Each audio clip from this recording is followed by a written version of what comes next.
The exciting and tragic and beautiful thing about being human is that there is no one human nature. We make what we are in our practices, in our traditions, in our activities. But that's a certain kind of ability. It's a certain kind of capacity we have to together set up things in our culture that matter to us and orient our lives to them. The punk rock scene is an amazing example of people who developed an articulation of what's wrong with the world and an identification of themselves in these linguistic articulations from the singers of punk songs that you can then self-apply as making sense of what's going on in the world and your sense of displacement in it. Because if we're too busy being efficient and optimal, we forget to ask for the sake of what. And that's where the question of care comes in. All that being said, it's wrong, dead wrong to think that they have language, that they speak language, or that they have language in the way that human beings do. In designing technologies, we're also designing ways of being human. That helps to grasp the stakes. We're designing ways of being human. How can we be alive to the responsibility there? The most important issue of our times is how to design and then create ways to use these technologies to enable us to keep in touch with these capacities for caring and for taking care together. Caring means discerning what matters, discerning what are the significant issues in life. It's very important that if we're going to build systems that are going to integrate into our lives, that we're going to share the planet with, that we realize that intelligence isn't a free-floating capacity for problem solving. Intelligence is bound up with our capacity to care, because it's our capacity to care that sets up which problems are worth solving, what the priority is. And caring, problem solving and intelligence without caring will be a disaster, will be very dangerous, will be dehumanizing. But this would be to give up on the project of being human. This would be to give up on the project of attuning to what's worth caring about and loving and living for in this moment. It's important to remind ourselves that intelligence is connected to our capacity to care and not a problem-solving capacity, and that the dream of solving all problems and to looking at life like a series of problems to solve forgets to ask the question for the sake of what. Hello, everyone. Welcome to Love and Philosophy. This is Andrea Hiott. I am a philosopher who's also trained in neuroscience, exploring how we might move beyond either or and towards constellations of care. Thank you for being here. Thank you for your support. What does it mean to care? And when I say care, I do not mean it only as sentiment or something sentimental. I really mean it as the very structure of, or dynamic tension that is structuring life itself, that is being alive. That's really the question at the heart of my work and a lot of these conversations, but really of this conversation today with the wonderful B. Scot Rousse, a philosopher who has spent his career really living this question in a way that I think will appeal to a lot of you, because he has definitely been in interstitial spaces, or in a lot of different spaces that really span a lot of your interests. He was a philosopher in the wild, far beyond the walls of institutions, but he's also affiliated with Berkeley now, and he has this very interesting trajectory, which he will tell you all about, including that his name's B, just the letter B, which is short for Baba, which is a Hare Krishna name, but he's going to tell you that too. So he comes from an interesting constellation himself, which gave him an early interest in really thinking about the ways we live in the world and how they're different depending on where we come from and how we're raised. He had this sort of phenomenological instinct long before he heard the word phenomenology. And he did end up at the University of California at Berkeley through a very interesting encounter with one of his teachers in Florida. Teachers, once again, become the heroes here, which often happens in these conversations. He ended up meeting Dreyfus. And if you've not heard of Dreyfus, I really want you to read the beautiful essay that B just wrote about his teacher Dreyfus. Dreyfus is really one of those legendary lecturers in philosophy. He had a lot to say about a lot of issues we're dealing with now, and he's just given some wonderful lectures about phenomenology. I don't know if you listened to the conversation I had with Avanoa. He was also a student of Dreyfus and has worked with him and on a lot of his work. So Dreyfus comes up often here on this podcast. I really recommend his lectures. I mean, they're just wonderful. So B was one of his students, and Dreyfus was also one of the earlier, more powerful critics of a lot of the assumptions that we're dealing with now relative to artificial intelligence research and thinking about embodied action, skill, care, all these words that are so important here. So Dreyfus was not just a mentor for B, but he was really his collaborator, and he really was an ambassador of possibility, as B says. I really love that phrase for B because he opened his life up in so many ways, as wonderful teachers do. And he even introduced him to this philosopher entrepreneur, Fernando Flores, who has a lot of connections with people like Maturana and Varela, who you also hear me talk about a lot here. So there's all kinds of wonderful threads weaving together here. I'm really glad that you're here to listen to this conversation. B is also affiliated with the Topos Institute and David Spivak, who I think we've also talked about here before relative to category theory or mathematics and things like that. So this conversation brings a lot of things together, but honestly, it's just a really good conversation with a really good person. I'm just happy to introduce you to if you don't know him yet already. And his philosophy is really interesting. He's actually writing about care and technology. And of course, coming from this phenomenological tradition, he's also a punk drummer, great punk drummer. And we do talk about that too. But he really brings this conviction that philosophy and especially phenomenology has something very urgent to teach us or to say or to help us notice right now in this very moment. And as we're coming into, I guess, the age of AI, or at least trying to understand what has hit us and what is possible and how to do the best things we can with these new possibilities and technologies, asking what are we building for? What do we want to build for? How does care play into this? How do we really think about what we really care about and what we really want our technologies to help us care more about? That's an incredibly important question. Just a few of the highlights we talk about. We talk about how everyone should have their own punk band, even if it's not music. We talk about, well, we don't say it directly, but I was thinking about how I always had a lot of friends who were older than me when I was young and how important that was. But also as you get older, it's important to have friends who are younger. This sort of intergenerational real friendship can mean a lot. The way that B was friends with Dreyfus, for example. And also I'm talking about mattering here, and I really mean it as a verb, like matter coming into itself, like the very action of mattering, this sort of beingness. And I mean all matter, even the body and everything, just the pulsingness, the pulsation of mattering. I don't think that really comes across in what I was trying to say, but I'm really thinking of it as a verb, but you'll know what I mean when you get to it. And what else? Meaningful differences. I think that's a phrase that's said in here that's really important. And also there's a wonderful quote from Kierkegaard about love and about how that can stand in relation to anything which an individual concentrates on with his or her whole reality or something like that. B will tell you the proper quote. We talk about teaching at the edge of understanding and meaning being the real reason we're doing philosophy. That, there's something really wonderful that B says at the end about it's the things that are not under our control that make life meaningful. So I hope you enjoy this conversation and find this an entryway into a lot of other beautiful work from B, from Dreyfus, and from many others. So here we have B. Scot Rousse, who's a philosopher and a drummer, and he brings a sort of open, caring attunement to this podcast, and it's just a wonderful addition to that, and I look forward to working with B more. And I hope you will check out his Substack and his other talks and lectures, and also don't forget about Dreyfus.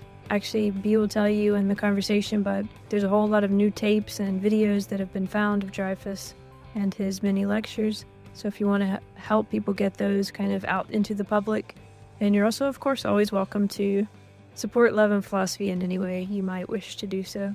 I also have a couple of books coming out in the next couple years, so buy one of those and that helps a lot too.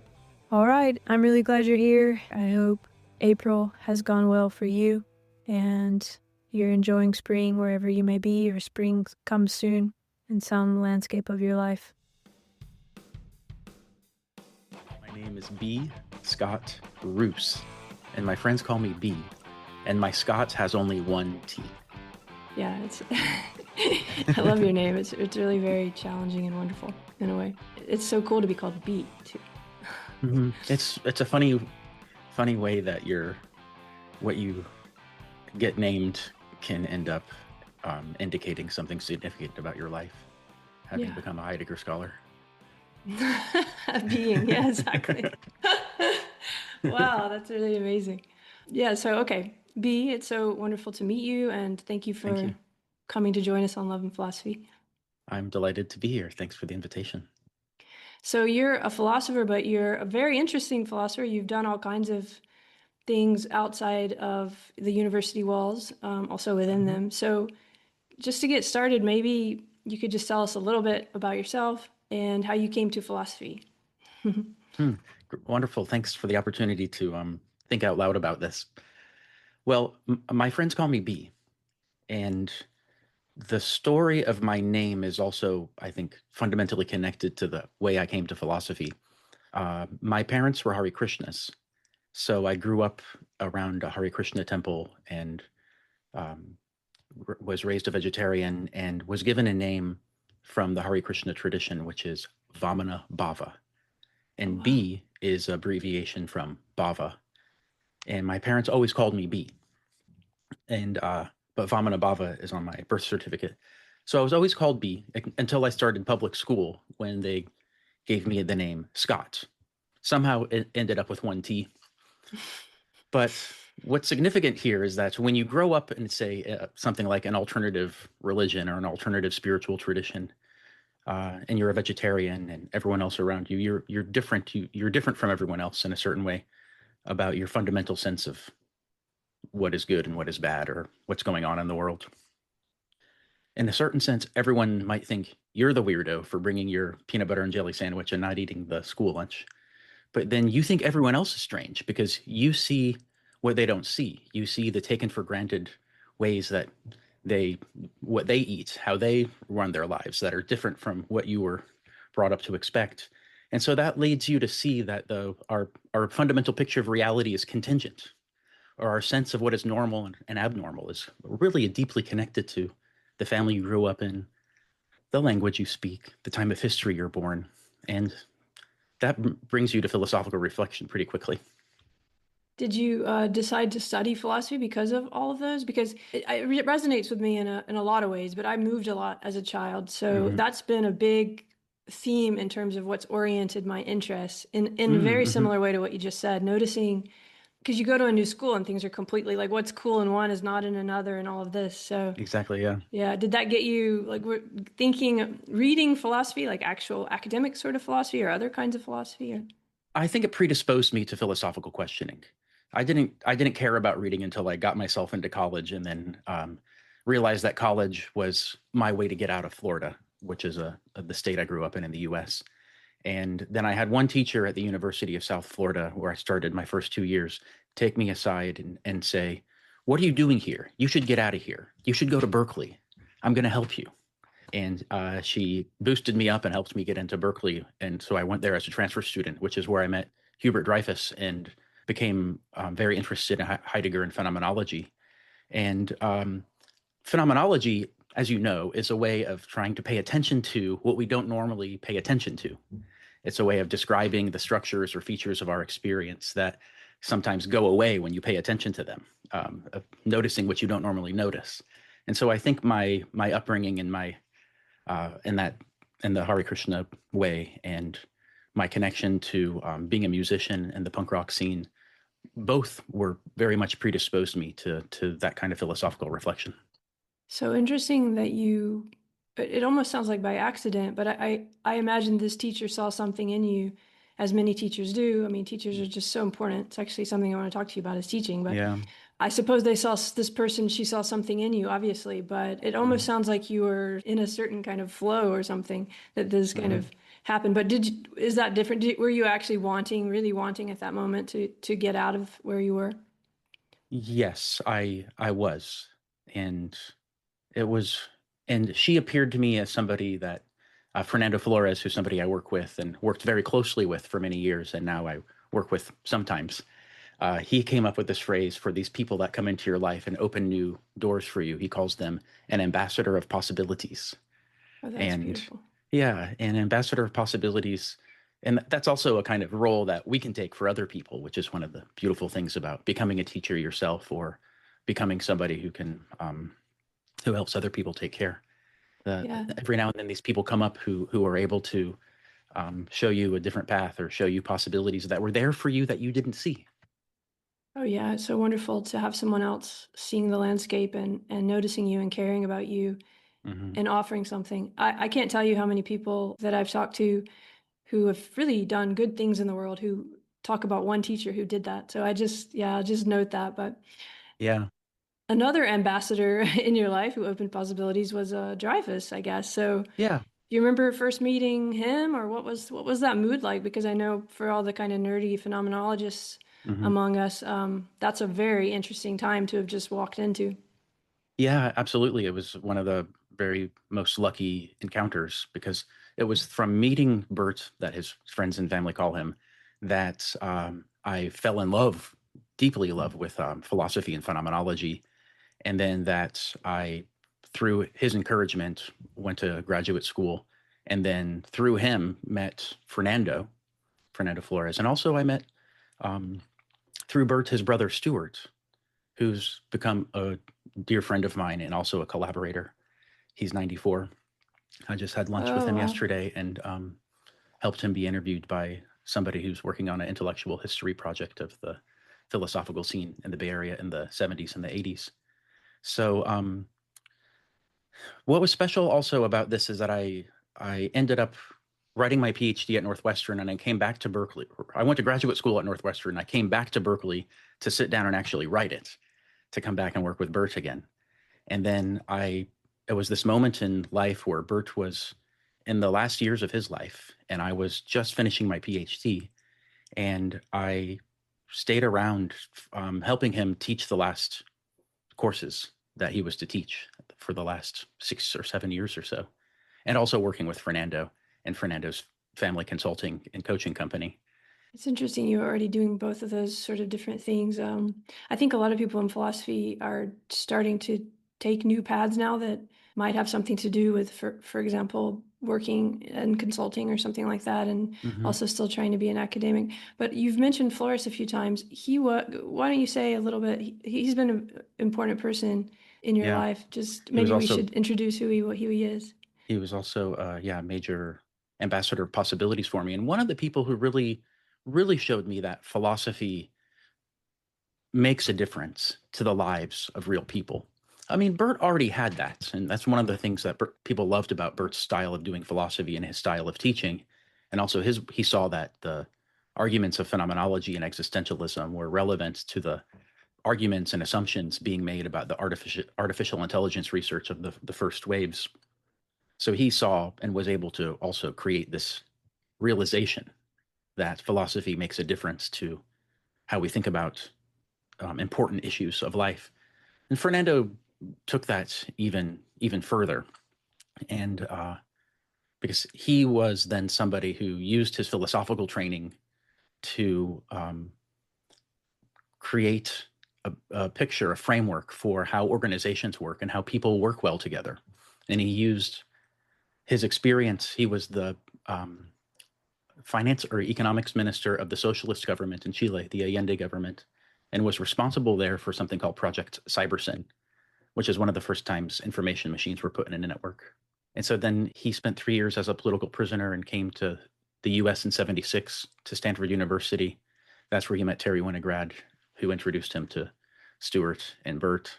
And Fernando never wanted to be an academic, but he read a lot of philosophy in prison and beforehand for his own research, but he wanted to make a difference, and he wants to make a difference Yeah, in the yeah. world and the lives of people. So he became an entrepreneur. He became they developed a software program based in speech act theory.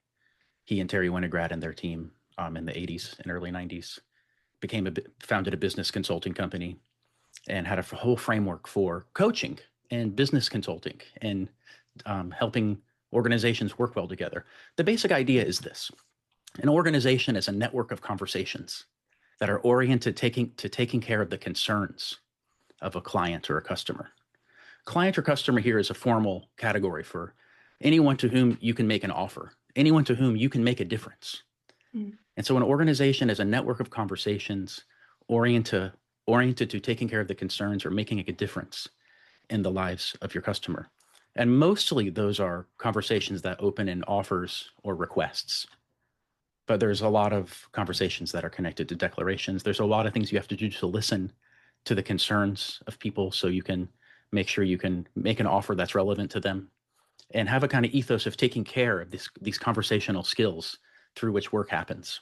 You've mentioned care a few times, and also this feels like kind of the beginning of something that I think is going to blossom in a lot of different ways right now in terms of the conversational aspect of what you just said and how philosophy kind of is part of that. And there's so many questions I want to ask you, but I'm really interested in the care, and also to think about Dreyfus, to think about Flores, Heidegger, we should say, you know, I mean, I wonder when you came across like Zorga or care, if that was Dreyfus, if that was Flores, because it sounds like they were both very concerned about that, and maybe Heidegger was even the link.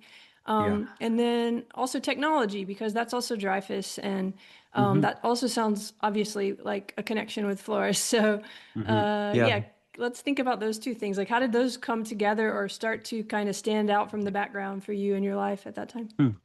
Yes, I believe that you're right that in a fundamental way, Heidegger's work is the root of my particular interest in care, and the way I'm sort of inheriting the project of talking about care as an important phenomenon for being human in a technological age, and how I saw a need for helping to bring richer philosophical traditions or richer philosophical resources to the conversation about today's conversation about artificial intelligence and being human in an age of rapid technological change and new things, new tools or new technologies that are right before our very eyes, changing how we think, changing how we write, changing how we make decisions.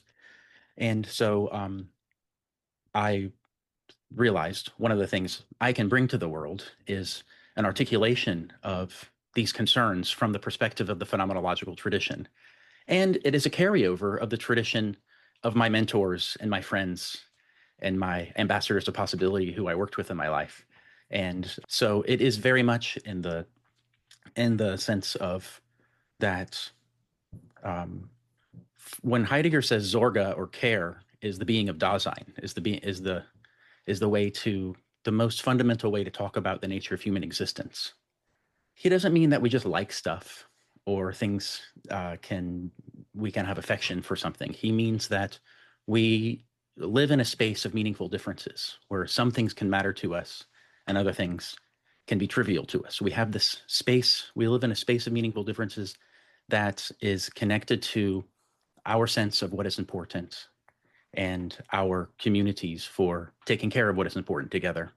And that this is from the Fernando side, that this is something to pay attention to about the conversations that you have with others for making sure you're taking care in common together. From Dreyfus's side, and what I learned from Hubert and Stewart about skill acquisition and the pre-reflective capacities for gaining new skills. For Heidegger was the one who, when you read Being and Time, it's a really dense, unforgiving text. But once you get used to it, you realize that it's showing you something that feels already so familiar that you can read this text and then it's saying something in a sense that you feel already in touch with about your experience, but that you haven't had the philosophical or observational powers to notice or articulate. One of the things that's at the core of what Heidegger was doing there, and that was taken up by Dreyfus and Flores in different ways, was that we live in a space of life that's determined by what matters to us, not just by our ideas, not just by, this is what Heidegger was doing, overcoming the Cartesian tradition that thinks the most fundamental thing about being human is to pay attention to the ideas in your head and how they map onto or fail to map onto the so-called external world out there. And he wants to say, let's not get bogged down in this epistemological relationship. Let's not assume that the primary way that human beings relate to the world is of an internal mind trying to represent an external object.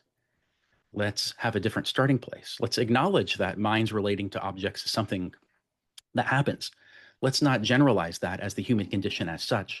Instead, let's notice that we live in a space where things matter to us and where you live in distinctions between what's worthwhile and what's trivial. This is a space of meaningful differences. And that was already something in my early philosophical work that I, inspired by Dreyfus, wanted to say, this is really important. And even contemporary analytic philosophers aren't paying close enough attention to this. And so one of the things you do when you're trained in academic philosophy, what you have to do, you have to find your dialectical opponents. And especially when you're trained in the kind of Dreyfus tradition of phenomenology scholarship, you see the relevance of what Heidegger's talking about and what Merleau-Ponty's talking about to contemporary debates in analytical philosophy. And so I was really concerned to talk about how what Heidegger was doing about care and concern and being in the world, how it illuminated debates in analytic philosophy of identity. And so bringing his notion of care as an orientation and meaningful differences that structures your life, sometimes without you thinking about it, sometimes in a way that forces you to think about it, to bring his understanding of care in conversation with a philosopher named Harry Frankfurt, who in the analytic tradition is one of the most important, interesting people talking also about care. He has a beautiful little essay called The Importance of What We Care About. That is an elaboration on some of his earlier work in the philosophy of agency that's super important and interesting to think about, where he's the one who makes this distinction between lower order desires and higher order desires, wanting something and what you want to want, and noticing that human beings have the capacity for this higher order wanting to want. What we want to want has to do with the kind of person we aspire to be, the kind of motivations we want to have, which his example of the earlier time is the unwilling addict, the willing addict, someone who smokes cigarettes, who has the lower order desire to smoke, and at the same time has a higher order desire. Do they want to be the kind of person who wants to smoke, or do they want to be, do they think that's cool? And smoking is actually fits in with their lifestyle and the kind of person that they want to be. Frankfurt eventually took this higher order desire picture, and for conceptual difficulties that he was working through, ended up thinking about it in terms of care. So I wanted to think about how the Heideggerian picture of agency connects into a deep conception of our historical way of being, and our social way of being, and our moody way of being, how that can relate to what's going on in people worrying about Harry Frankfurt's conception of agency. And at the same time, I brought Heidegger into conversation with contemporary Kantian ethics, who, with the work of Christine Korsgaard, very interesting existential Kantian, who teaches at Harvard, also was getting very close to noticing that what makes us human is what she called our practical identity, which she defined by those identities that make a difference to us, that make us who we are. Being a drummer, being a thinker, being a neighbor, being a family member, being a lover, those identities and connections that shape your whole way of being. So in this technical philosophical work that I developed in the first 10 years of my professional philosopher life, those are the kind of issues I was dealing with. And that's what set me up to say, after ChatGPT came out, and even leading up to that, when we had the amazing developments from Google DeepMind, starting to realize the AI age is really starting to turn into something historically important, that this philosophical perspective has a difference to make and has a contribution to make. Oh, I just love that. And Frankfurt also had that book about love, I think, didn't he? Yes. Yeah. The Reasons of Love. It's a beautiful little book. Revisit that. I love that you were already in dialogue with across what sort of were often thought of as like combative traditions, in the way that you said with the dialectical tensions. But I think you're actually sort of, they're opening up a different space there by bringing those into conversation. And one thing that feels really important in that is like what it means to be alive, what it means to be human. I mean, this goes to the phenomenology, but also in Frankfurt's work, it's really there in Korsgaard. I want to hear a little bit about that, because I think it gets lost sometimes in, different worlds, but in the neuroscience world and in the philosophy world, we're really working towards things that are all about that, but I don't know that we think about it directly. I want to think about that, what it means to be human, how that connects to this definition of care that's not just affection, and how that matters right now in a new way. Yeah, I think here's one of the ways I think about the stakes of this, that what it means to care, there's no particular, content. And their caring is a way of being. And it's a way of being oriented towards things, concerns, relationships, ideals that solicit you, that grab you as worthwhile and give you a sense of what you have to do. And that, by the way, that doesn't necessarily mean it's morally good. I think there's part of the tragic dimension of being human is that people can care about things that are also destructive or morally repugnant. That's actually an important point. Caring for what doesn't necessarily imply, a certain kind of normativity of good or bad or something. It's, that's something we have to remember, because we tend to associate care with good, but what do we care for is actually an important point. You often talk about caring as tending to what matters, but what matters from a particular position, right? Exactly.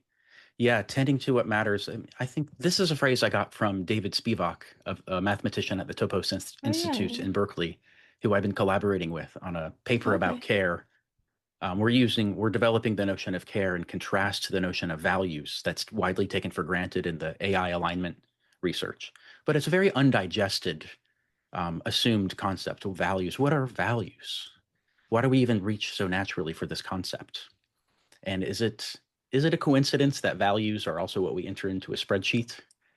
That values are what we put on our poster boards and celebrate the values of our company, sometimes in a performative way that the people who work there see don't actually line up to how the company works. So also with Topos and David, because that's mathematically talking about value too, is a very interesting idea, and how that relates even in terms of symbols, representations, language, which is another whole area of your work. But something you said there, I want to get a little bit messy just for a minute, because caring as tending to what matters. Sometimes I think of caring as mattering, and I mean that in a it's like an ongoing, I don't know if you know much about ecological psychology or Gibson, and this like more immediate sense of everything is mattering, and that to me feels like it caring. I mean, in a sense. I wonder if you've ever thought about it like that, in even more immediate and sort of radical way than, because tending to sounds like we've thought about it and so on, but it seems very bodily and immediate to me. I don't know if that makes sense to you. I think that's really important. That's another thing we have to be careful about when we talk about caring. It doesn't necessarily happen at the level of higher order reflection. I think you're absolutely right. And even in the phrase tending to what matters, I would like to capture the more pre-reflective way that caring structures our lives, often without us thinking about it, before we think about it. And I think the notion of affordances that you brought up from the Gibsonian tradition is exactly the right place to look. Mattering, or I used this phrase that I got from Dreyfus and Jane Rubin and their interpretation of Kierkegaard, that we live in a space of meaningful differences. Meaningful differences, what does that even mean? It means what's relevant and what's irrelevant in your immediate situation. It doesn't mean necessarily what you think about and what you think you care about and what you reflectively love and care about. The meaningful differences are what's around you now that is standing out to you as relevant, important to deal with, what's receding into the background as irrelevant or not even on the map. And so what you care about, first of all, is reflected in the layout of affordances of your everyday situation. Your caring is structuring how your situation shows up to you as demanding and making available what kinds of action.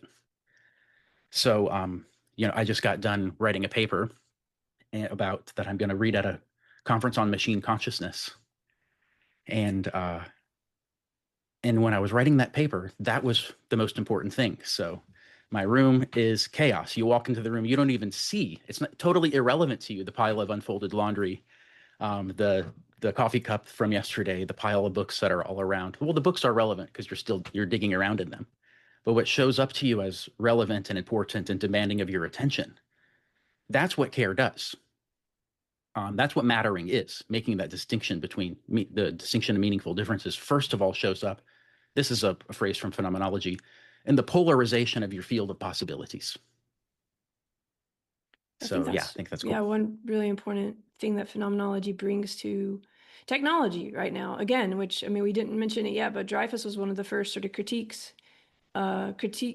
first person to sort of critique that, I guess, in a way, would you say? And I wonder about those ideas, and if that relates to this, or if that relates to your ongoing work. Do you ever revisit Dreyfus and his ideas about technology?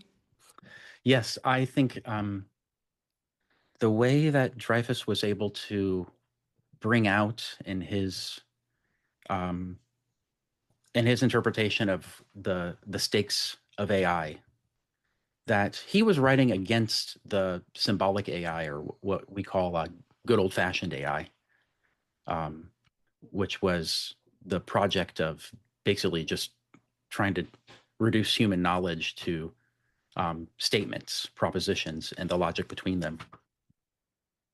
And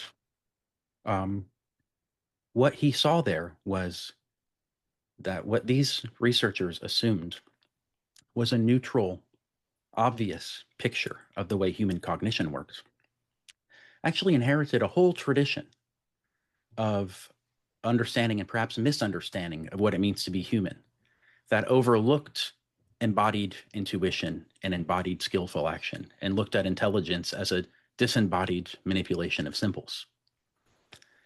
And the exciting and tragic and beautiful thing about being human is that there is no one human nature.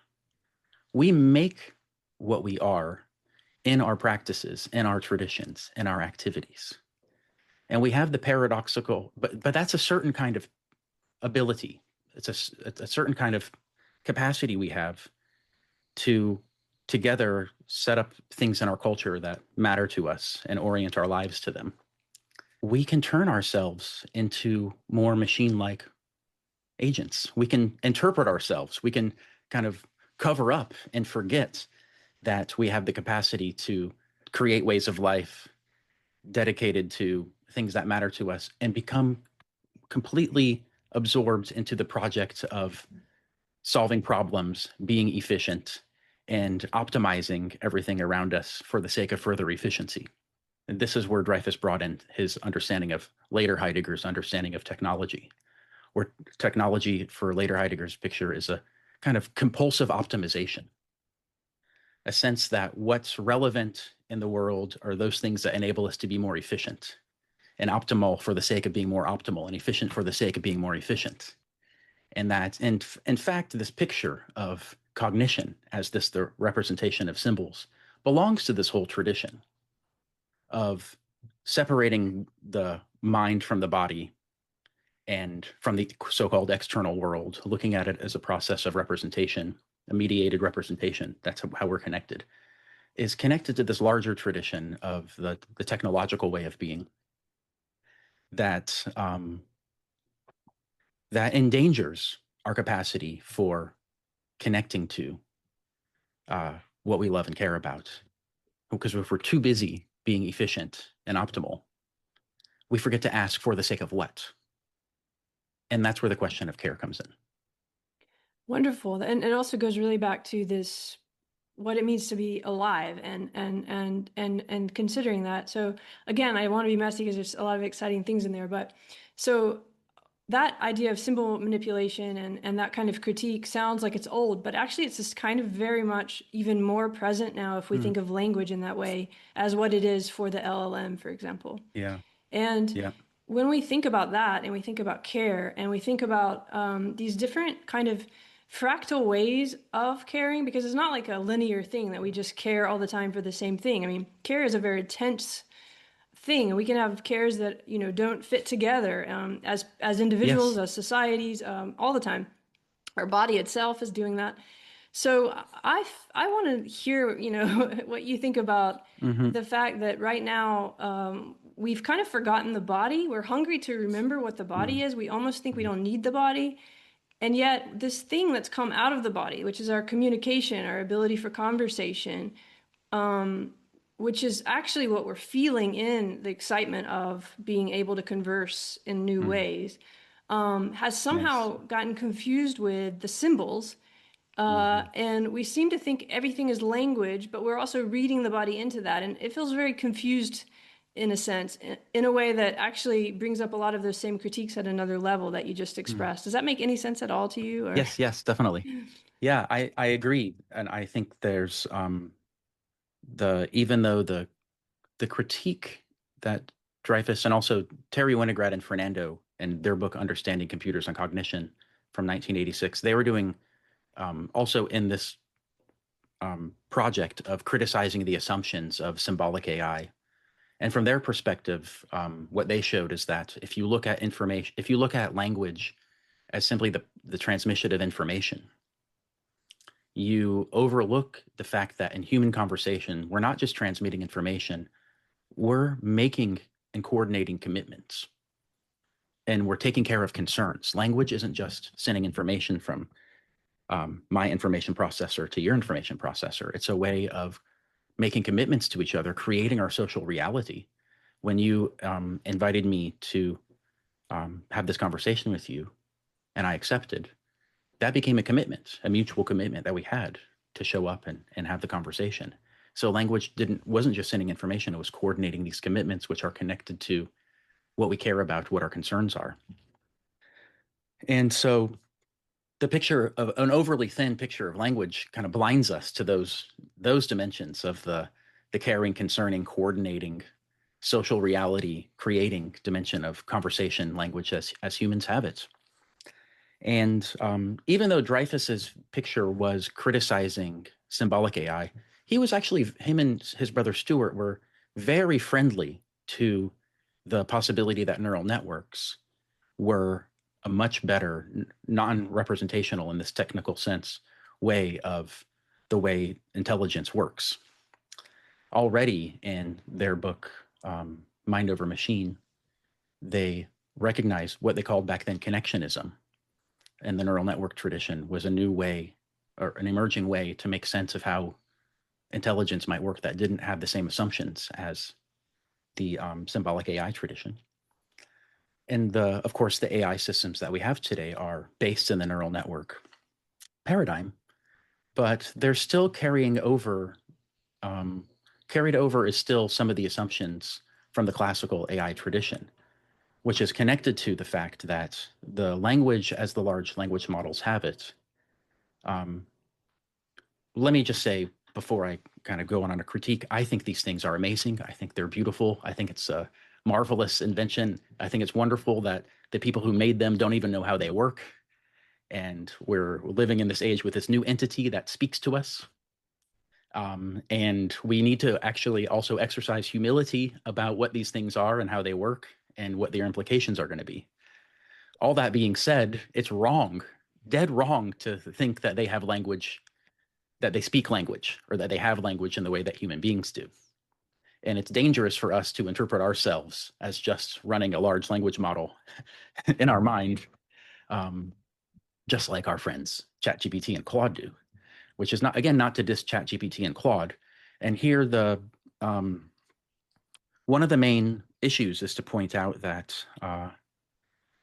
our language is connected to our being in the world. It's connected to our way of interpreting what matters to us. So living a life involves not always going around reflecting, what do I care about, what I love, but when you have these moments of decision, and when you have when you have to navigate the contradictions that show up in your life between different commitments and relationships, you're drawn to articulate in language what is it that matters to you, that gives you focus, that gives you ability to have a sense of direction. And a lot of us people who study philosophy and literature like to get it from there.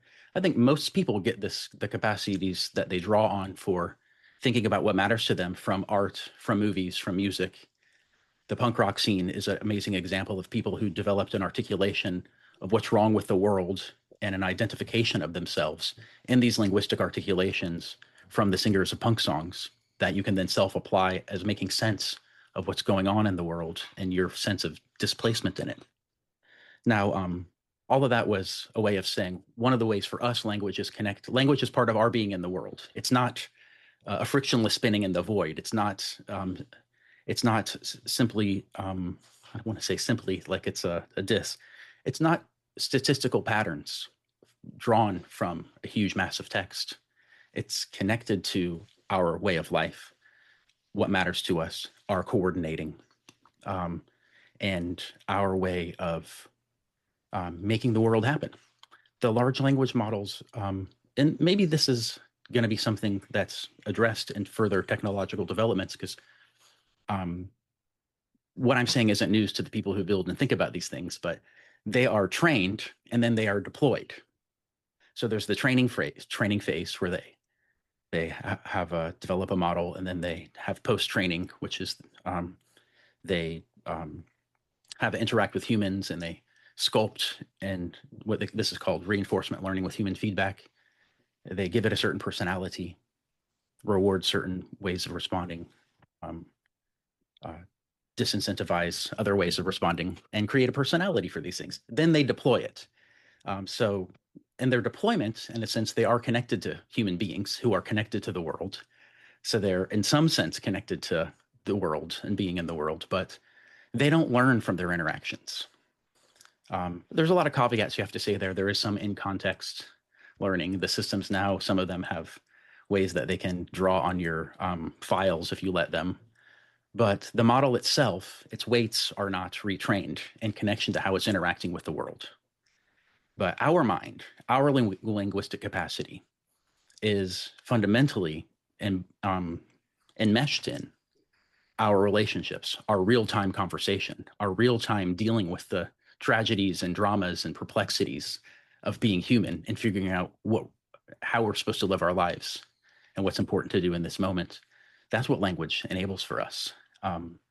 And it's in that real-time interaction with a situation that it's alive for us. So that's one way that the assumptions today, when you look at language like in a language model that's trained and then deployed and fundamentally disembodied, that some of those assumptions carry over.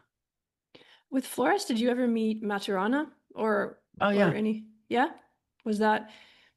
I wonder if that was any kind of connection there. But I bring it up because of this idea of languaging, which I'm not really remembering so well now. But I think there's a real distinction here that you're making that I want to bring out a little bit more between language, like as a symbolic system or as whatever we want to call it, language in the kind of symbols and representations, which is like math, right? But we wouldn't necessarily think that a thing doing math is kind of talking to us. But when it's in this symbolic representation, that is the way we language together, which is the way we converse and communicate, which is different from language as like a symbolic system, but which is so hard to keep clear on, like the embodied action of languaging is something different than language, at least as I see it. I don't know if it's for you, but we tend to think if it has language, it's languaging.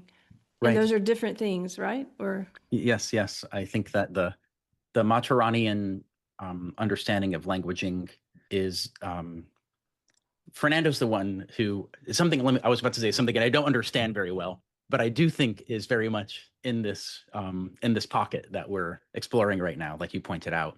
And I never read Maturana until I met Fernando, who was friends with Maturana. When I first met Fernando, I just finished my PhD, and Fernando was at that point had been a senator in Chile and was on the way to move back to California, but he did one more political activity in Chile, which he ran a think tank on innovation called the National Council for Innovation and Productivity. And Fernando's the kind of character who wants to hire a Heidegger scholar to be on his research team for writing the report on innovation. And he was proposed to Hubert Dreyfus to hire him as a consultant on the innovation report. Bert was too busy at the time, and I was just a fresh PhD. So Bert he said, well, let me introduce you to B. And so then I was 2 months later on an airplane to Santiago to be on Fernando's research team for this report.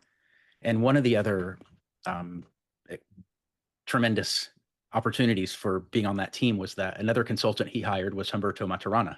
Oh, wow. This is what I mean about your life. It's like a kind of weird flow of, I mean, it's not like you would sit there and plan, this is what you want to happen, but it's really quite spectacular.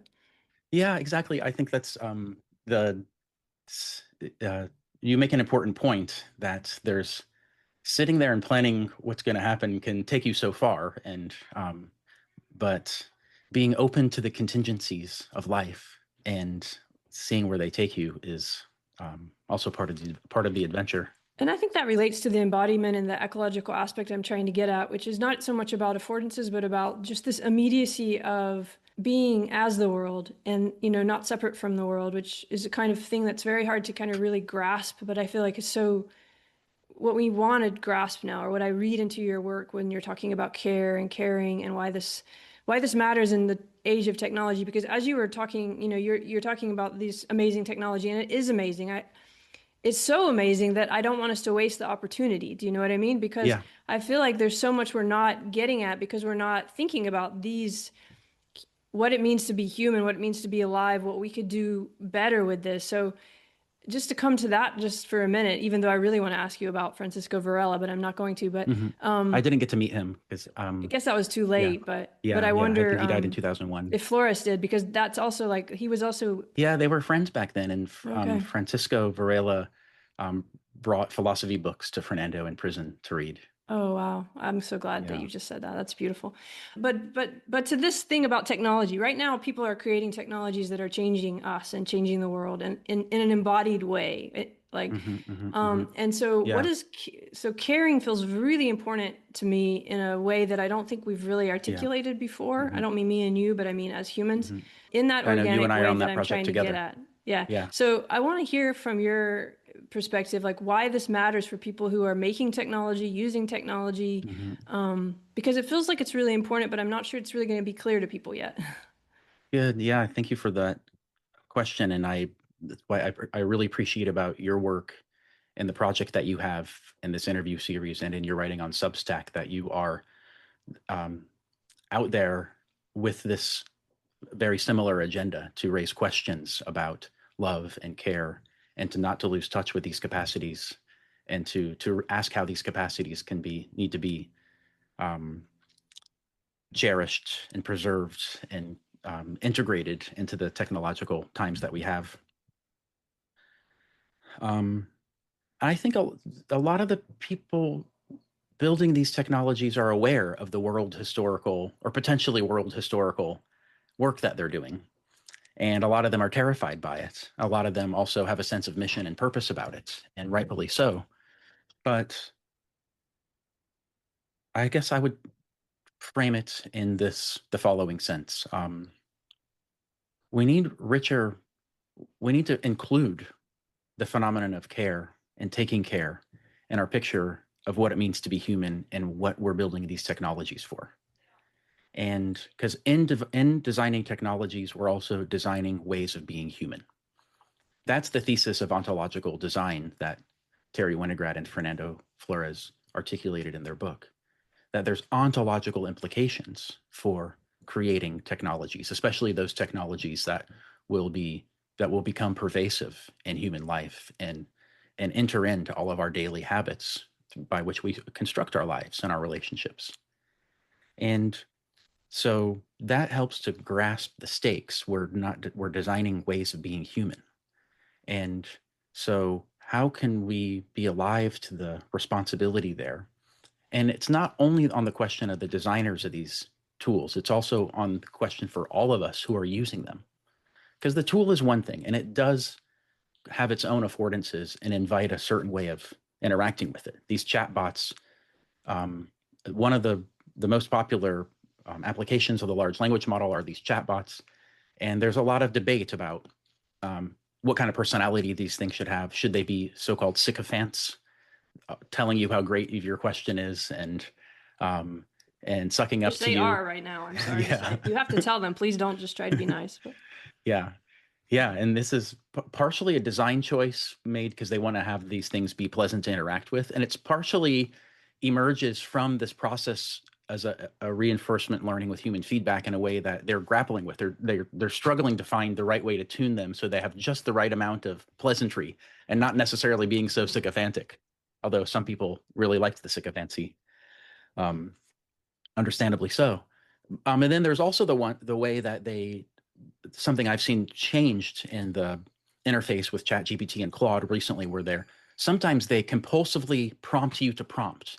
They're like, do you want me to write up a version of this paragraph that does this, that, and the other thing? Do you want me to produce a graph that lays out the distinctions you just made? Do you want me to do this? And that kind of affords you or solicits you to keep engaging with it, this kind of compulsive engagement. And that's something that they are taking from the designers, then are taking something there from the engagement strategy of social media to keep you addicted, to keep you wondering. It's kind of like hitting the slot machine. What's this thing going to say next? No, the next sentence it spits out, that's going to be the one that I use. The next graph that it makes, that'll be the one. So you get caught in these compulsive loops of engagement that sometimes you have the illusion of doing something, but you're just caught in this spiral of compulsive prompting.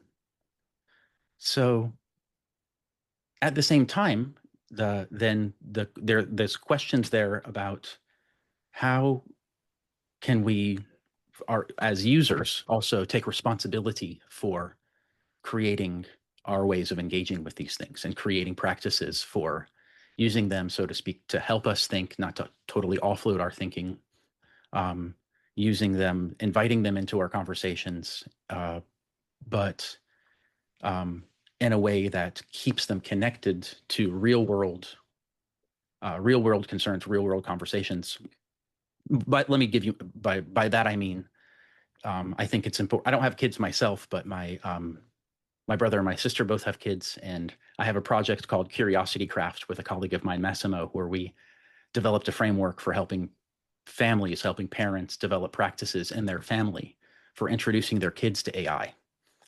And the point there is to help the families be aware of the fun and intriguing and exciting things these tools can do by helping you connect with the world, not by falling into the compulsive prompting, but by using AI and the AI tools to create songs together about maybe a family vacation that you had, to have these practices of family creativity, to learn about something that you pass on your walk in your neighborhood, to always bring the engagement with the AI back to the conversation in the real world, in the family, with your friends, and not get sucked into the compulsive prompting. So that's an example of ways that we have also a responsibility as users to bring the AI tools back into real contact with the reality around us and the conversations around us.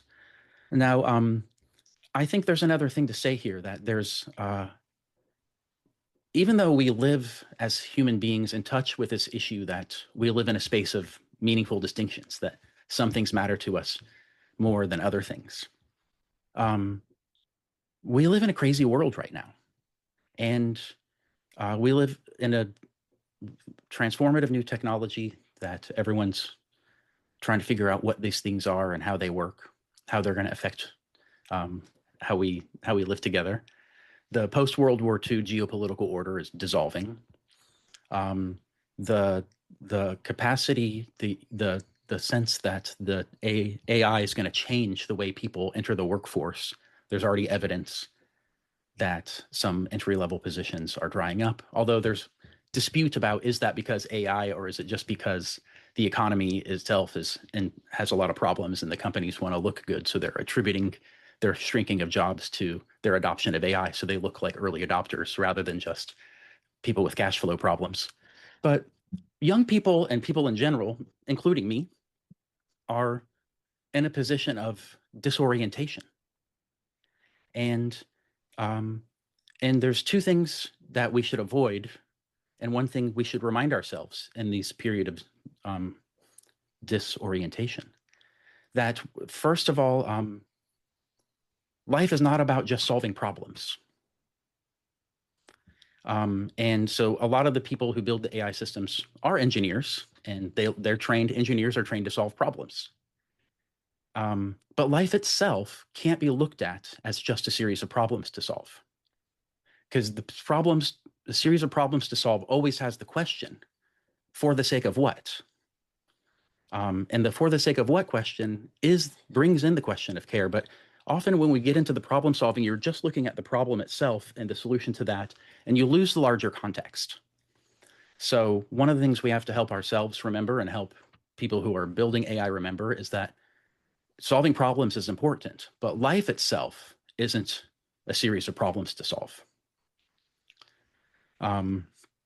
Second, that there's no right answer to what to care about. There's no right answer to how to live your life.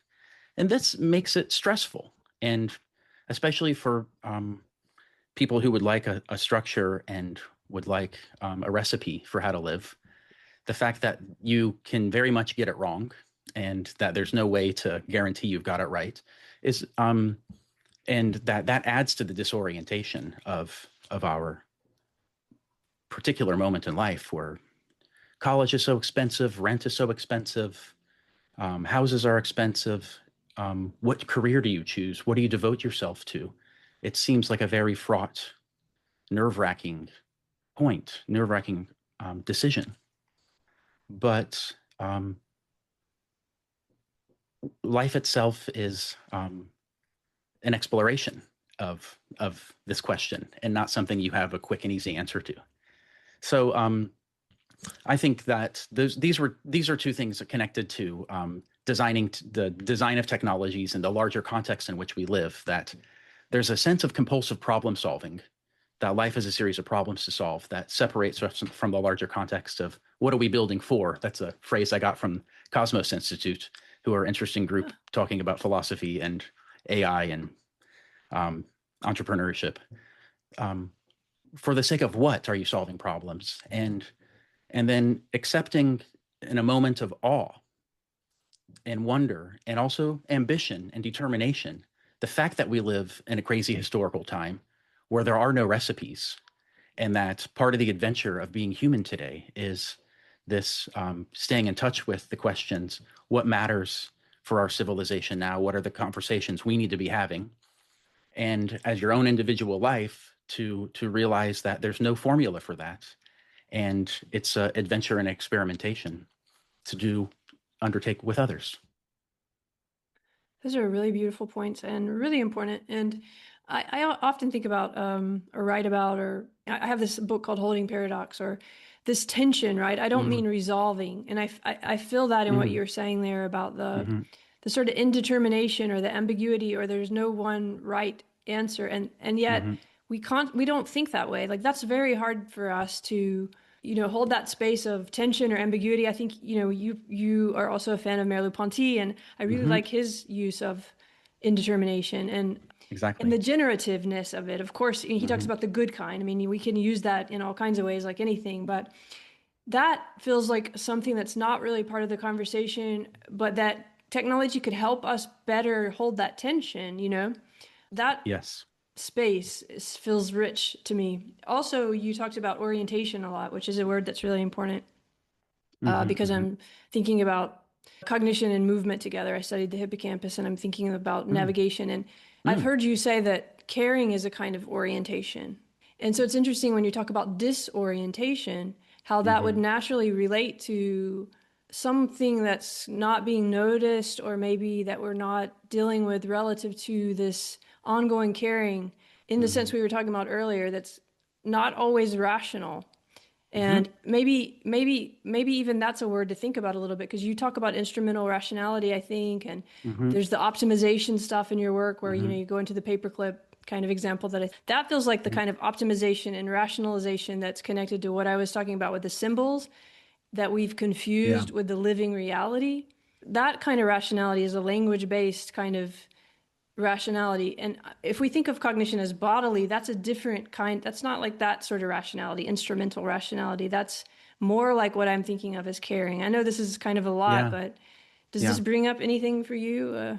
Yes. It brings up, connects very well with the things I'm concerned and disoriented about. And it reminds me of this following story that one of the times I was a teaching assistant for Hubert Dreyfus in his existentialism class. We do the whole first part of the course on Kierkegaard. and Kierkegaard's book, Fear and Trembling. Wonderful which philosopher. is Hard, but worth it. Yeah. Yeah. And Bert's lectures on Kierkegaard are on YouTube.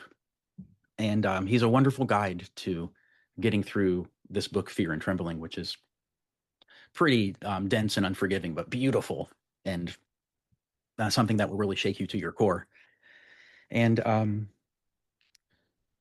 by the way, I have to mention I'm helping Hubert Dreyfus's family in a project of protecting the cassette archive that he left behind. He left, his wife Genevieve had about 300 cassettes in their house in the Berkeley Hills that I started to work on with her and their family. They founded a nonprofit after Bert died called the Hubert L. Dreyfus Foundation.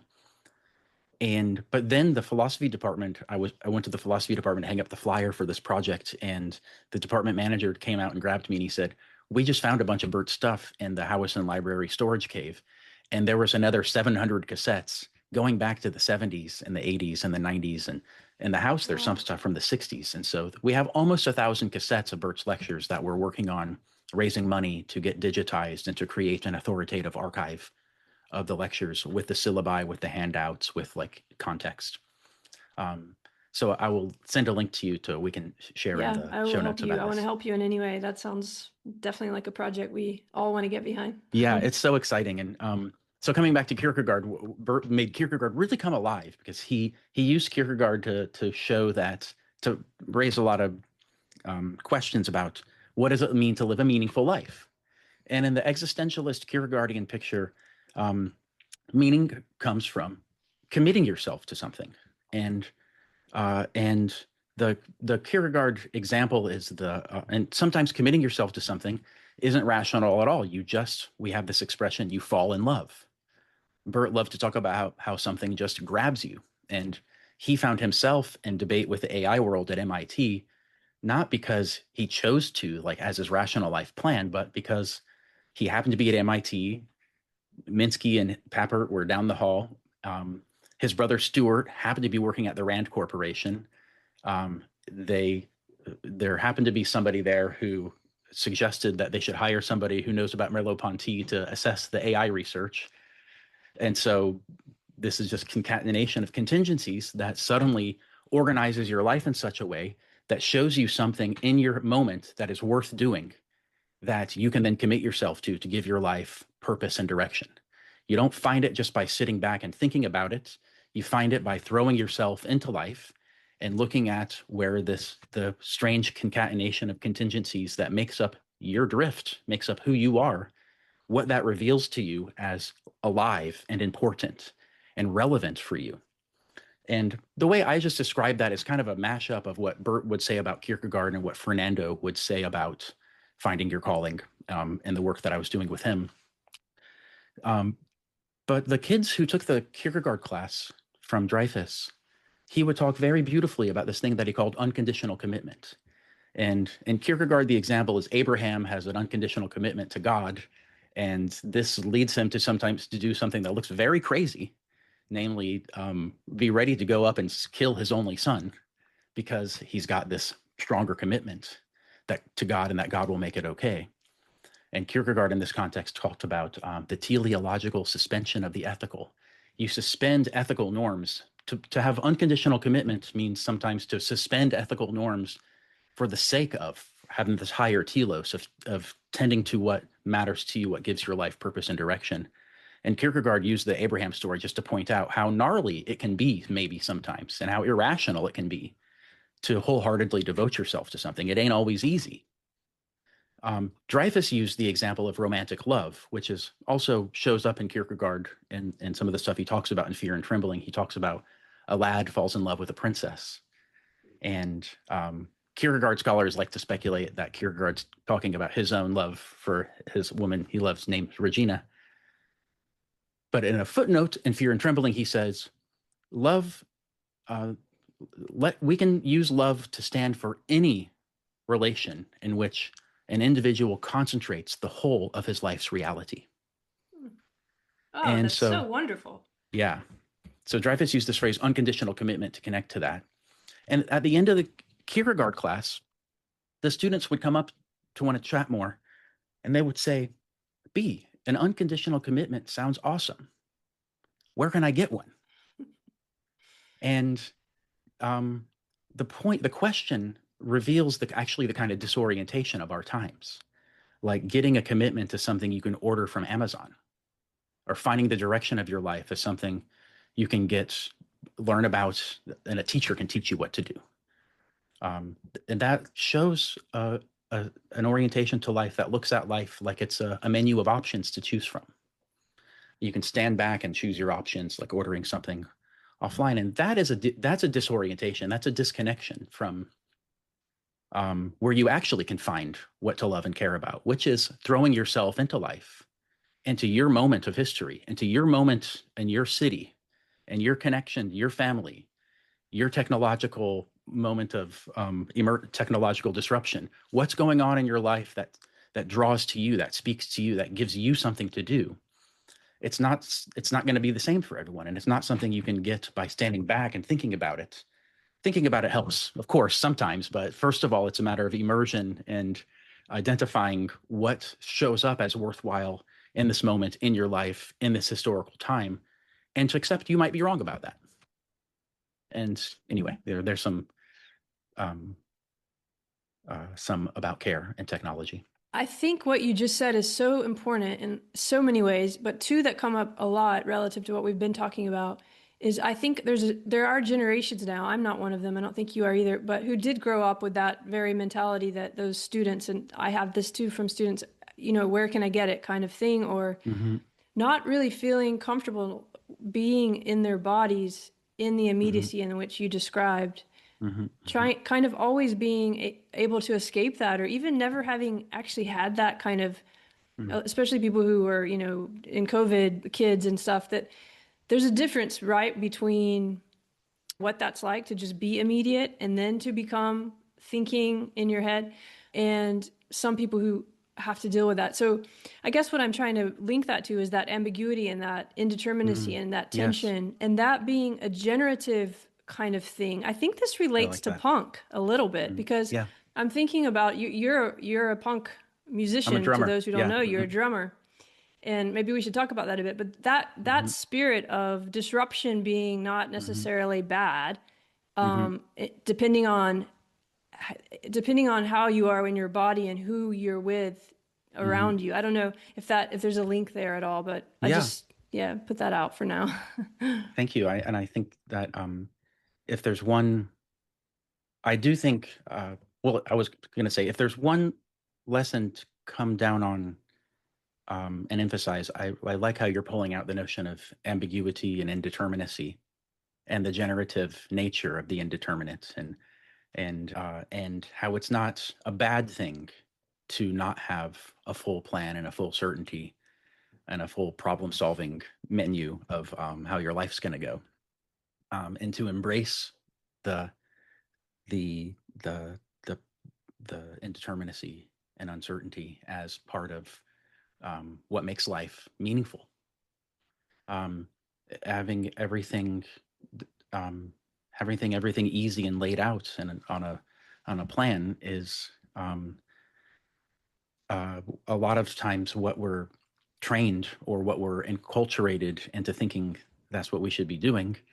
But you miss out on what is there that doesn't fall into the structure that you want to impose on it. And so I feel very worried if I hear about on the young people. On the one hand, they're the ones who are going to discover the new ways to use these technologies and innovate and practice. But it worries me when you hear about people asking ChatGPT what to say in a conversation with their friends or with their family, and not being able to sit with the discomfort of risking something from yourself. The thing is, like, we don't know what we think beforehand. We have to take the risk of saying something out loud in the conversation often. Our thinking and our emoting happens in conversation, happens by taking the risk of putting something into words and maybe noticing that's not quite how I feel. Let me try again, or let me see how that lands on you. And sometimes your reaction helps me clarify what's actually going on with me. And it's so important to have that sense of, to be ready to have that to deal with that discomfort and uncertainty of being in conversation and discovering and creating your sense of who you are and what matters to you and how you're feeling in the conversation with others, and not having a plan that's given to you by your AI assistant, because that's, I think it is a skill, and I think it is a also something that takes practice. Yeah, it's a skill, and it takes practice to enter into conversation with that uncertainty and with that experimental way. Do you think it's okay to, or not okay, but I can't imagine that we could practice a little bit for those people who are really shy, for those who are really shy and have trouble like throwing themselves into it and kind of lose the opportunity. Could they practice with the technology, just knowing it's technology, so they get habitually in their body the sense of how it does feel to do that? But then the whole point is to really try and do that and not to stick to the script. Does that make sense? It does make sense. I think that would be a cool practice. It could be a very cool practice to design with your chatbot, and maybe there's some prompts you can give it to encourage you to take the risk of saying something. But the point is the embodied interaction in real life with people, right? Not the script that you then are in your head when you're talking to people or something. Yeah. But anyway, you were going about care and punk and yeah. Oh yeah, thanks. Yeah, so I do think that we should beware of the tendency to want to use like AI to like meticulously plan our lives and to have all the answers.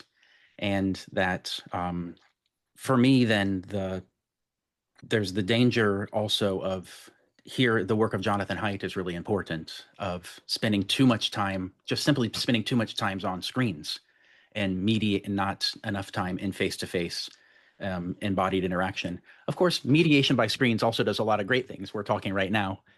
There's a lot of awesome conversations that have it in the mediation by screens, but there's something in the sense of immediacy of embodied engagement. And the reason I'm saying that right now is particularly to come back to my lifelong obsession with punk, because punk isn't really, I joke to say that I play in unlistenable hardcore punk bands.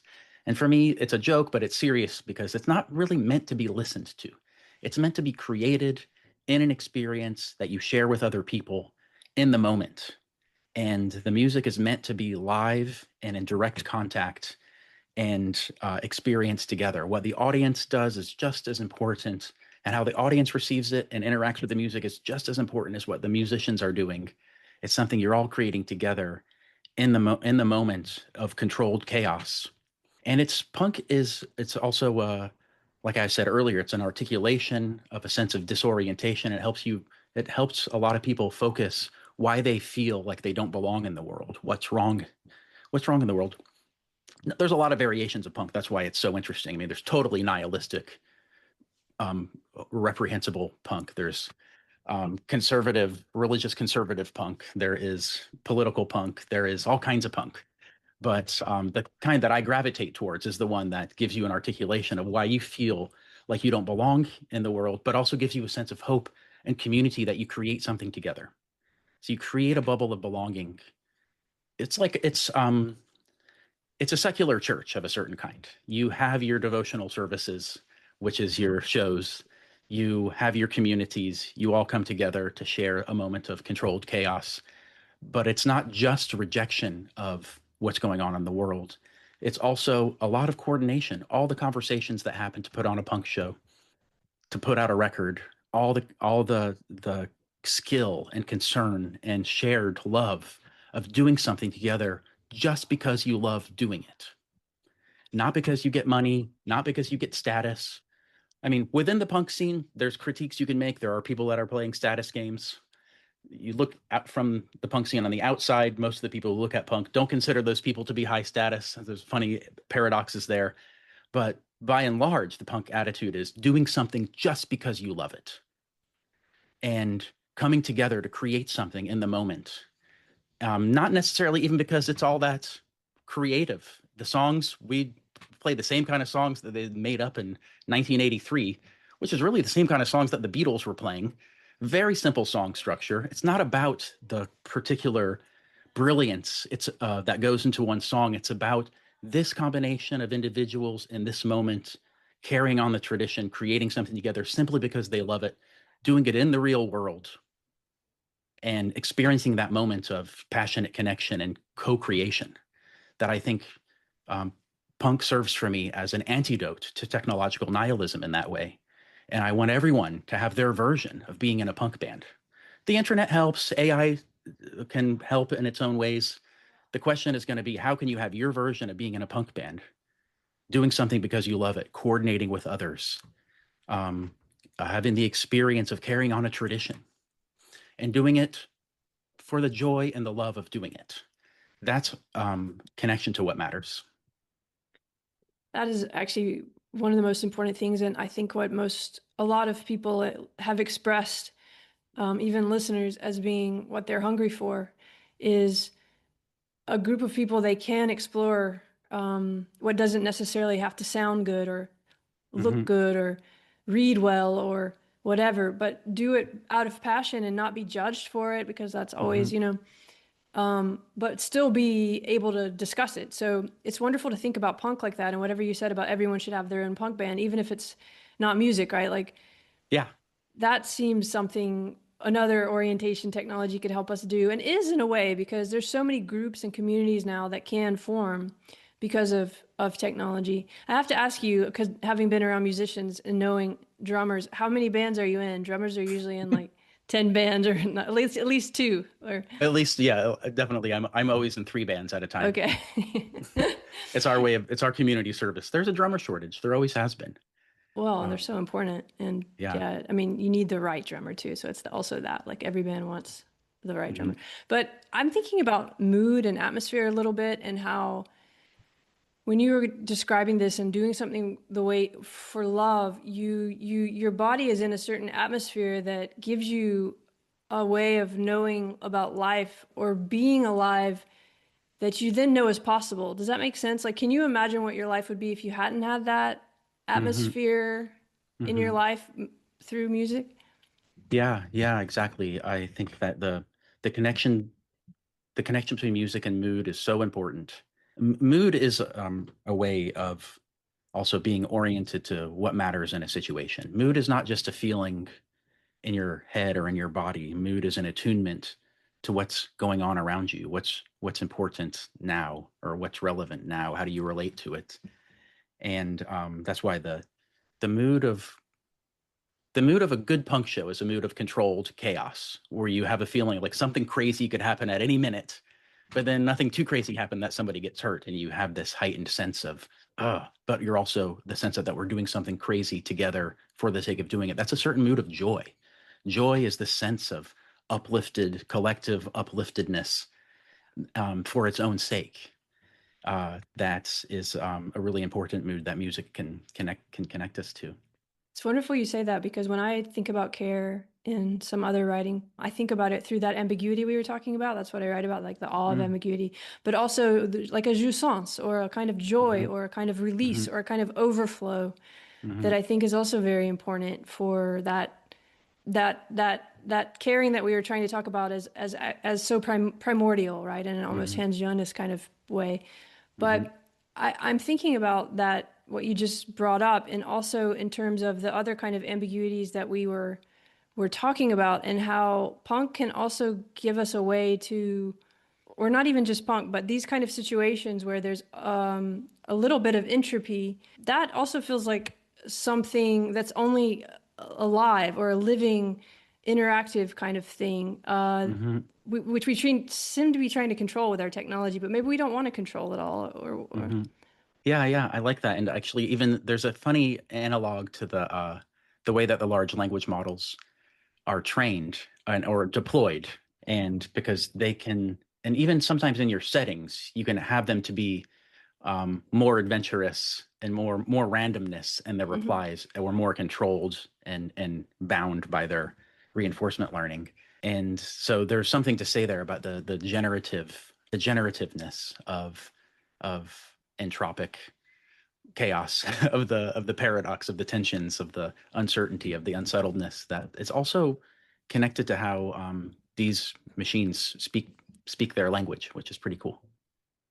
Yeah, and this paradox of technological caring that you bring up sometimes too, I think is that the paradox itself, in whatever way, speaks to the fact that we don't have everything under control, and that there's something generative about that. That we also, it's an ongoingness in the way you said, like there's no one answer, and there's something about how do we find ways to go through this together in the way that you were talking about with the punk. I don't know, but in all the worlds that you've been in, I suppose that you felt that tension, and you've maybe felt these different moods and atmospheres and caring and all the stuff we've been talking about in a lot of different ways. I wonder if that's ever been overwhelming, or if you've been able to stay in that kind of pocket that it sounds like you're in when you were describing Dreyfus. That sounds like a little bit like your life too, that you were, when he was just going with what he cares about, and being awake and alive to it, and taking the opportunities, but also through care. Does that relate to the way you've been in the world too, with all these different worlds and your trajectory? Yeah, definitely. It feels like that, like the decision not to do a PhD and then not to do a traditional academic career was this moment of recognizing that here I was, I had this opportunity to stay working with Bert while he was teaching at Berkeley, and here was this mysterious figure, Fernando Flores, who came into my life through Bert and was offering me a job to work with him in his consulting and coaching company. And I was like, how am I going to say no to this? I mean, yes, I'm giving up on the structured, well, what the academics like to believe. What gets a lot of them into it is the idea actually that you can have this kind of safe, structured life, and you have a path and you get tenure and then you're set and you don't have to worry about it, which is Not a funny really version so of true this. anymore. Definitely not true. And it is a funny version of, getting, abdicating the uncertainty endemic to life and looking for this problem solving plan. But it gives you the space to think, which has got its own benefits. But I had this moment of just giving up or deciding to bracket the traditional academic path and just say yes to what life had presented, which was this other kind of adventure of going out to be a philosopher in the wild, or to be, I sometimes joked, a working philosopher. Yeah, And street to learn the philosopher. relevance. Yeah, exactly. And so it's like at the same time uncertain and scary. And right now I'm in a big transitional moment where I decided a year ago that whatever I've got to do is to bring my philosophical training and tradition to the current AI conversation. I don't know where that's going to take me. I don't know how I'm going to pay my bills. I'm floating. I'm raising money here and there. I've got institutional affiliations that sometimes support me, research funds that sometimes come my way. But I'm navigating and I'm making it up as I go along. But in the conviction that these conversations really need to happen, and that I've got from my ambassadors of possibility before me, and my mentors, and my training, and my convictions, that I can help people think about this stuff and be aware of the stakes of the technologies we're living through. Well, I mean, you are, and I think it's very interesting. I had thought about it before you even said any of that, but something is happening around you and with you, and it's interesting that suddenly these people just sort of become.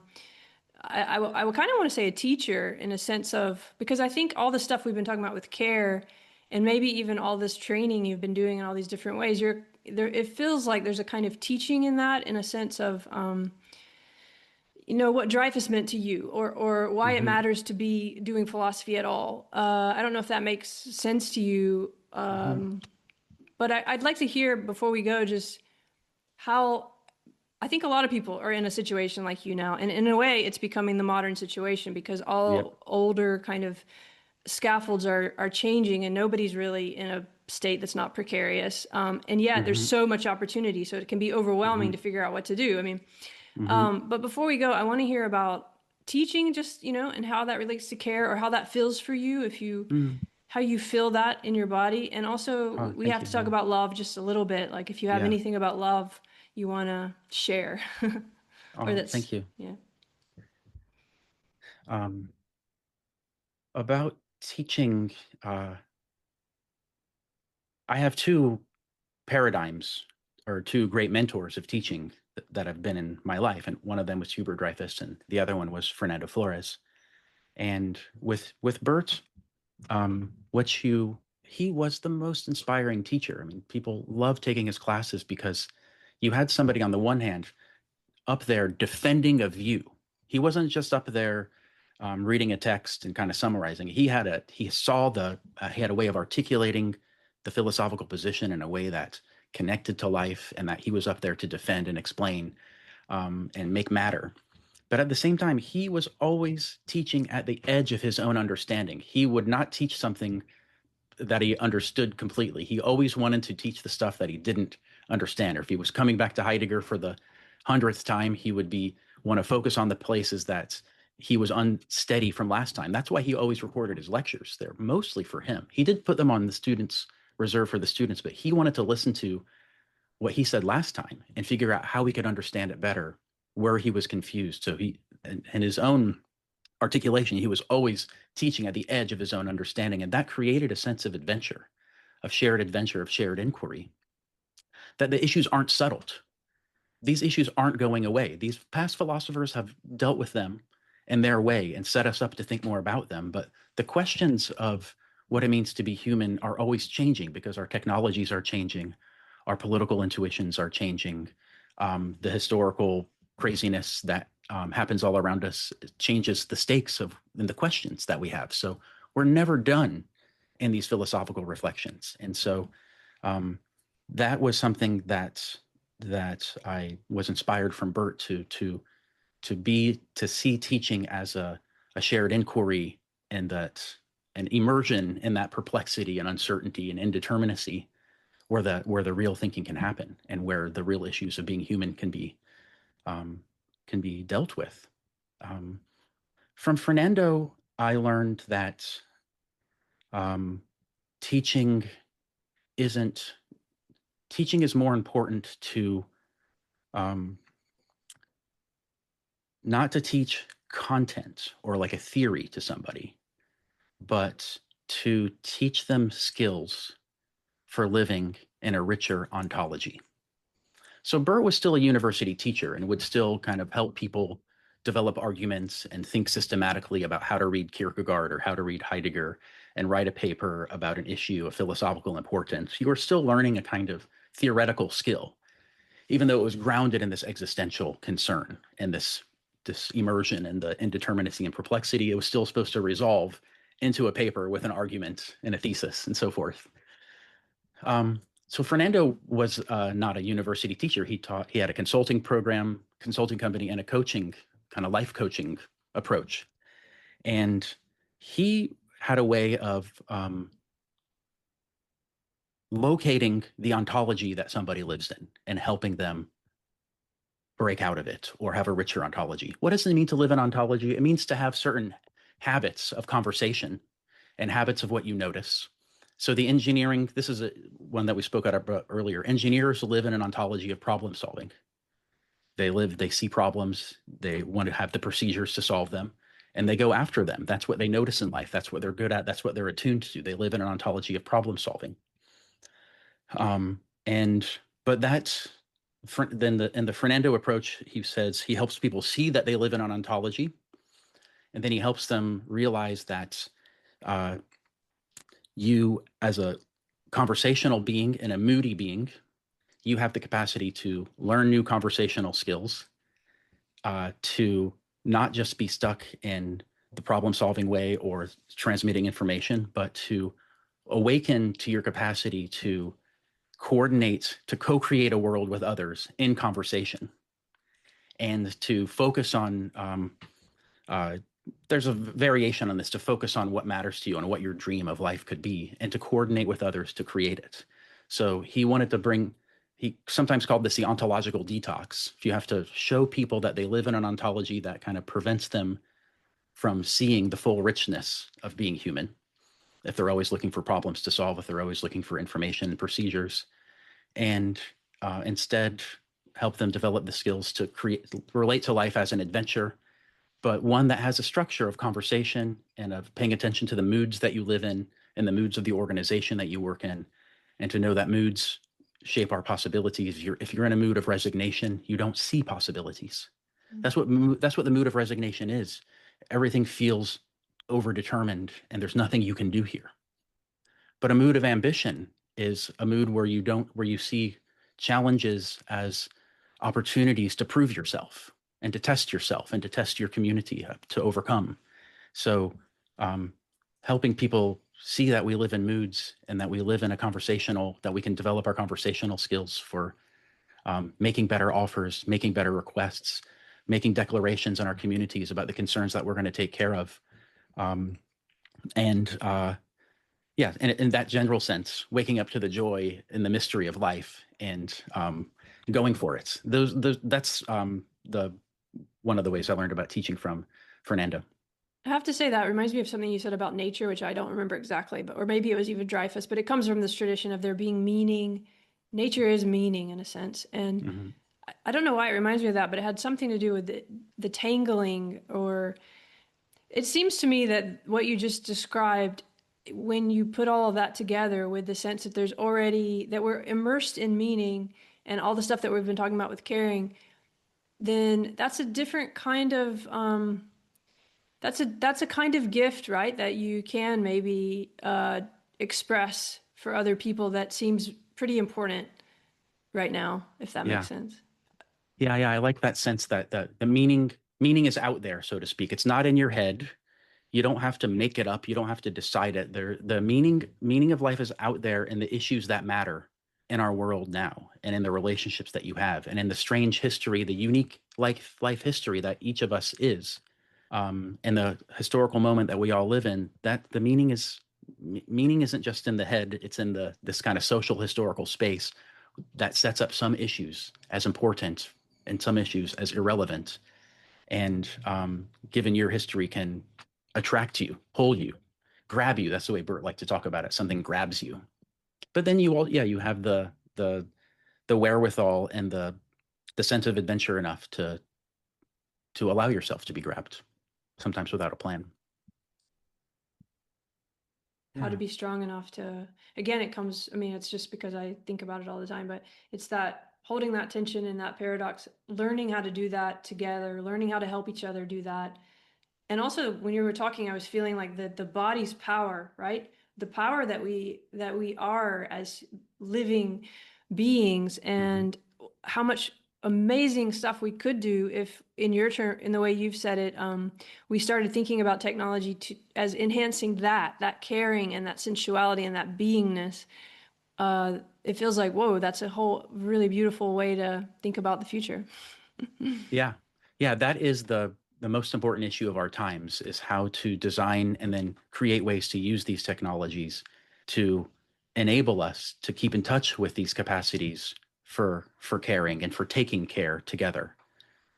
Caring means discerning what matters, discerning what are the significant issues in life for us at this moment and in your own life, and then taking care. What are the practices and skills you need to take care of what matters to you, to tend to what matters, to use David Spivak's phrase. Tending to what matters is an activity. Caring is an activity. Mattering is a way of being, like we were talking about earlier. Yeah. But it's something we do together. It's not something we do alone.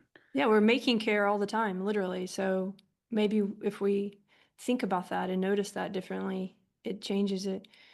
I guess we've been talking about it all the time in some way, but love, I want to ask you, I always ask at the end if there's any experience of love that you would like to share relative to basically anything. It could be love of knowledge or something, love of your teachers, love of punk. I don't know, just that word, what it means. We've already mentioned it quite a few times in important ways, but if there's any other thoughts or experiences you want to share.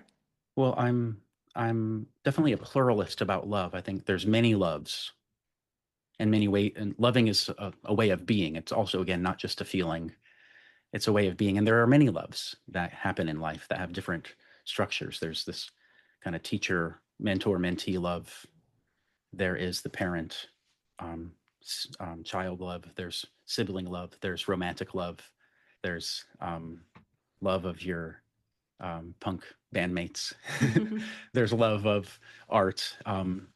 And what's the striking thing about love, too, is that it's not under your control. And it's the things that are not under your control that also, make life meaningful, if you can be in the right relation to them. And so love is not under your control. It's risky, it's terrifying, but it gives life color. And I would say that, well, I'm compelled to say that my lifelong love of music has been there together with me with my lifelong love of, the discovery I made of thinking and reading and teaching and being involved in intellectual inquiry. But the lifelong love of music has been something different for me. That's been fundamental. That has been, like I said, a source of community, a source of creative expression. Again, without the pressure of having to do something radically new or innovative. We're doing the same songs that they did in 1983, with different variations. It's embodied, it is moody, and it gives you a refuge from everything else could be going wrong in life. Everything else can be crazy in the world, but you have the moments of the long practice of your embodied skill, of your community, of the experience of co-creation with your bandmates. And this is existential salvation. This is the experience of love in its best sense. That's beautiful. I think music really is very close to what we try to gesture towards with words like love. Also, I was thinking about, as a drummer, the way you use your body is so amazing because you're using your feet and your hands, and it's such an embodied, it's so almost a way primordial. of thinking without Yes. not thinking, but it's so cognitive and so Yeah. bodily and so immediate in the ways that we've been talking about. Yeah, you have all kinds of problems in a certain sense, like creative problems to solve. How do you fit this drum roll into this part? And can you get your body to move in the right way? Yeah, and And also being aware of all the other instruments, like the yeah, space, you're sort of, yeah, it's really, I mean, you could write a book just about that. yeah. And I think it's also the embodied part is very important. The skill part is very important, that you're always writing a new song is learning a new skill. You're always expanding your repertoire of skills. Even That's a playing really cover important songs, point, you yeah. learn how to mimic someone else's style of doing drum rolls. You expand your repertoire of intuition. You expand your repertoire of skill. You're expanding your agency. And the other thing that's important that I'll mention, that I want to mention in this context, is also inheriting and transforming a tradition. You feel like you have a sense of longer horizon belonging, which is also a nice thing to have, more than a nice thing to have. Absolutely. Yeah, I think there's all kinds of ways we reproduce is a weird word, but continue things through the world. I really think music is one of those in ways we don't quite understand, but that has a lot of resonance, dare I say. Exactly. But is there anything that we didn't talk about that you want to talk about? I really, really love this. I loved everything you said. I think there's just some beautiful things in that. I feel like the conversation hit its stride, talking a lot about the music issues and the being inspired by certain teachers and those experiences, and because those are the concretizations of the abstract stuff about care and love that we were starting to talk about at the beginning in a theoretical way. And I was trying to say, yeah, for Heidegger, care isn't just a feeling, it's a structure of being where you live in a space of meaningful distinctions. And you clarified that that's not just at the level of thinking, it's a level at this embodied immersion in your situation. What the affordances that are there for you is a reflection of what you care about and the stand that you are in the world. And all of that's nice to say at a theoretical level, and it's important to use that to argue against conceptions of agency that are overly rationalistic or overly naturalistic, like later Harry Frankfurt stuff is.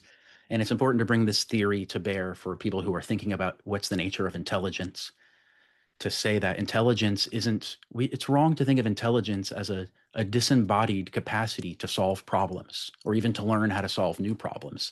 This is a kind of common definition of intelligence in artificial intelligence research. It's very important that if we're going to build systems that are going to integrate into our lives, that we're going to share the planet with, that we realize that intelligence isn't a free-floating capacity for problem solving. Intelligence is bound up with our capacity to care, because it's our capacity to care that sets up which problems are worth solving, what the priority is. And caring, problem solving and intelligence without caring will be a disaster, will be very dangerous, will be dehumanizing. And it's a strong temptation in this age to also think that AI will be able to solve all of our problems. And one of the ethos that you have out there of the sense of mission that people have is to create a super intelligent machine that can then solve all of our problems. Ask it a question. It will give you the optimal solution for how humans should live together and solve our problems. But this would be to give up on the project of being human. This would be to give up on the project of attuning to what's worth caring about and loving and living for in this moment. So reminding it's important to remind ourselves at this moment that intelligence is connected to our capacity to care and not a problem-solving capacity, and that the dream of solving all problems and to looking at life like a series of problems to solve forgets to ask the question for the sake of what. And that's a question about what is worth caring about that always needs to be raised anew by each person in each generation. And that's what I'm here to keep thinking about. I was thinking about nihilism as a word that comes up a lot and that I think you're also talking about sometimes in your work, but how everything you just said is what we really need to hold in mind, right? Because there is that nihilistic push now too, connected to what you just said. And that makes all of what you just said even more important for us to find ways to share with all these different generations and creators and users of technology. And does that make sense to you? Nihilism being, and it connects to the punk and the ambiguity and everything too, somehow. Yeah, nihilism is two things. On the one hand, it's a cultural condition in which we lose track of the project of love and care, and we get sucked into efficiency and optimization and look at life like a series of problems to solve and optimization for the sake of optimization. That's the space in which the question of what is worth caring about can't arise. And the question of living in pursuit of or in service of what we love and care about gets dissolved or subordinated. And that's a sense of meaninglessness. It's a sense, and why would you want to live a life like that? And you see a lot of people with a sense of disorientation today. That's the context that they're thrown into. And they're like, okay, a computer is going to do all the jobs. The computer is going to make all the political decisions. The world's at war. I mean, what am I even here for? What's the point? That's the second nihilism then as a personal reaction to all of this. Like, what's the point of all of this? Why? This visceral sense of feeling like you can't belong here, that the world is hostile to meaning and involvement and care. That's the other register that nihilism hits. And again, I mean, that's when I come back to needing to revivify, resuscitate, revitalize the capacities for care in the way that the conversations that we've been exploring. So, well, thank you so much for You're welcome. this. Thanks for having wonderful. me. Yeah, I really enjoyed that. And I'm writing about these issues a lot in my Substack, which is called withouty.substack.com. And I've got an aspiration to put more content on my YouTube channel because I know that people aren't reading as much and conversations are happening a lot with video formats. And I want to do what I can to help these kind of conversations happening. And that's why I admire a lot your project and appreciate that you invited me to be on here. I taught Heidegger's Being in Time at UC Berkeley last summer. I recorded it and I'm editing the videos and I'm going to put them on my channel as another project that I have. And so I invite people to find me, to please send me a message if you want to think or talk about any of what we've been saying today. That's great. And also send it to us or send it to me or send it to Love and Philosophy. And send it to Love and we'll Philosophy. Link to it. And we can highlight if you make a playlist or something, we can highlight it. And cool. Yeah, because I love it. And I did watch, you have some lectures on there that I put in my list to watch. And I think a lot of people will like it. And also the Dreyfus, right? So that's all like a big, wonderful treasure chest, you and Dreyfus. And we could probably make a whole little list of that. Exactly.